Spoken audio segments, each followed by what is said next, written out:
অভিনেত্রী তাসনিয়া ফারিন দেশের গণ্ডি পেরিয়ে বলিউডের সিনেমায় অভিনয় করতে যাচ্ছেন। গত বছর ফেব্রুয়ারিতে টলিউডে তার প্রথম সিনেমা আরও এক পৃথিবী মুক্তি পায়। সিনেমায় ফারিনের অভিনয় প্রশংসিত হয়।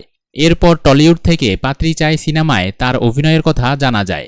এটি নির্মাণ করবেন বলিউডের সাম্প্রতিক আলোচিত সিনেমা লাপাত্তা লেডিসের চিত্রনাট্যকার বিপ্লব গোস্বামী। বিপ্লব গোস্বামী গণমাধ্যমকে জানান, পাত্রী চাই সিনেমাটি বাংলায় হচ্ছে না আর, তবে হিন্দিতে হবে। সিনেমাটির চিত্রনাট্য এখন রয়েছে মুম্বাইয়ে। দ্রুত সিনেমাটির সম্পর্কে বিস্তারিত ঘোষণা দেবেন তিনি।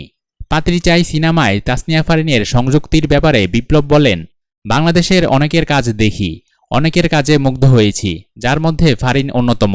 লাপাত্তা লেডিস লেখার পর কাছাকাছি সময়ে আমি আরেকটা স্ক্রিপ্ট লিখি, সেটি হলো পাত্রী চাই।